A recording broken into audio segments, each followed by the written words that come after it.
ফাগুনের নরম রোদে বইমেলা জমে উঠবে উঠবে করেও যেন মুখরিত হয়ে উঠছে না, কোথাও যেন বাজছে সুর কেটে যাওয়া শূন্যতার আভাস। মেলায় প্রতিদিন নতুন বই আসছে না তা নয়, তবে সংখ্যায় গেলবারের তুলনায় অনেক কম। কোনো কোনো প্রকাশনা সংস্থার বই এখনো ছাপাখানায় চার দেয়ালে আটকা, কারো বই আসবে মেলার শেষ দিকে। সব মিলিয়ে নাজুক পরিস্থিতিতে রয়েছে প্রকাশকরা। বাংলাদেশে যেহেতু শেষ পর্যায়ে প্রকাশকরা, লেখকরা পাণ্ডুলিপি দিয়ে থাকে, প্রকাশকরা এবছর এক যে ডেটটা করলো, বাংলা একাডেমি আসলে এবার যে কোনো কারণে বাংলাদেশের কালচারাল মিনিস্ট্রি 21শে বইমেলার ট্রেনটা ফেল করে দিয়েছে। অনেক প্রকাশক মনে করে যে বইটা দিয়ে আমি নিয়ে আসবো, আমি প্রথমত আমাকে ইনভেস্ট করতে হচ্ছে, আমার টাকাটা উঠে আসবে কিনা, এই বিবেচনা করে অনেকে বের করতে চেয়েও আর বের করে নাই। এবছর আমাদের 200+ বই আসার কথা, এ পর্যন্ত 60টার কিছু বেশি আসছে আর কি, 65টার মতো। তো চেষ্টায় আছে আর কি প্রতিদিনই 2টা-5টা আনার জন্য, কিন্তু এবার তো দিন তো খুব কম। গত বছর বই প্রকাশিত প্রায় 40-50টি বই প্রকাশিত হয়েছে, এই বছর সর্বোচ্চ 10-12টি বই। তাও সেই বইগুলা এখনো প্রেসে আছে, মনে হচ্ছে সেগুলো আনবো কিনা, আদৌ আনা ঠিক হবে কিনা, কারণ এগুলো পাঠকের মুখ দেখবে না কখনো। এবার আসলে নতুন বই আমরা প্রকাশ করেছি, বেশি প্রকাশ করিনি, কারণ এই বই মেলাটা হবে নাকি হবে না এটা নিয়ে একটা বুঝতে পারিনি। আগে ছিল 20টা বই করার জন্য, তো মেলা পরিস্থিতি বুঝে নতুন বইয়ের সংখ্যা কমিয়ে দেওয়া হয়েছে। গত কয়েক বছরে রাজনীতির পট বদলেছে, হয়েছে নতুন মেরুকরণ। তাই মেলার শুরু থেকেই কি বই প্রকাশ করা যাবে, কি যাবে না তা নিয়েও ছিল সংশয়। কেউ কেউ মব হুমকির আশঙ্কায় ছিলেন, কেউ কষেছেন লাভ ক্ষতির হিসেব।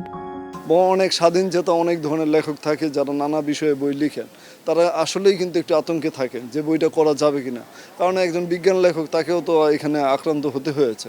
তো নানা কারণে আমাদের এই সংশয়গুলি থেকে যায়। আমরা যে বই নিয়ে কাজ করতে চাই স্বাধীনচেতনভাবে, সেই বইগুলি আসলে আমরা পারি না।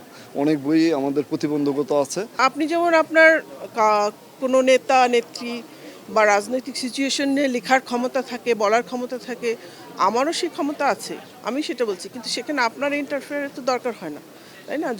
যদি করেন সেটা আমার স্বাধীনতায় খুব প্রভাব পড়ে। তো সেইখানে সেই জায়গাটা থেকে আমি লিখতে থাকি।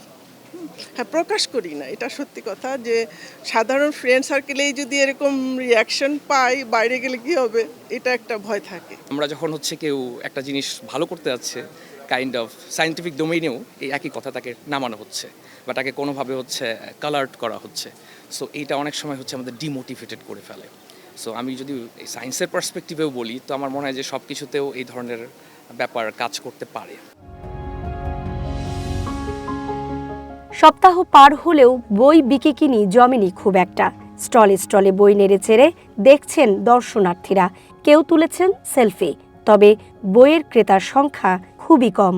আগে তো তাও দর্শনার্থীরা ছিল, বেশি ছবি তুলতো, কেউ ঘুরতো ফিরতো, কিন্তু এবার কোনো মানুষই নাই মেলায়, একদম ফাঁকা। আমাদের স্টল থেকে অনেক বই ধরছে, সেলফি তুলছে, আবার বইটা রেখে চলে যাচ্ছে, এমন হচ্ছে। পাঠকগণ মানুষজন আসছে ঠিকই, কিন্তু এরা ঘুরতে আসছে, বই দেখছে, ওরকম বই কেউ কিনছে না। পাঠকগণ বলতে গেলে খুবই কম দেখা যাচ্ছে। প্রচারণা কিছুটা কমতে আছে, প্রথম কারণ। দ্বিতীয় কারণ হলো রমজানে পড়েছে, অনেক পাঠক সারাদিন রোজা রেখে আসতে পারেন না। বিগত বছরগুলোতে যেমন উপস্থিতি ছিল, ক্রেজটা যেমন ছিল, এবার ক্রেজটা, বইমেলার ক্রেজটা অনেকটাই কম, উপস্থিতিও কম, আর সেই উপস্থিতির মধ্যে ক্রেতা আরও কম।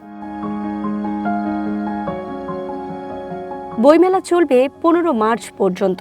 বাকি থাকা সময়টুকুতে পলাশ শিমুলে মুখরিত হবে মেলা প্রাঙ্গণ, জমবে পাঠক, লেখক, প্রকাশকদের আড্ডা, এমন প্রত্যাশায় রয়েছেন সংশ্লিষ্টরা। সুকন্যা আমির, ওয়ান নিউজ, ঢাকা।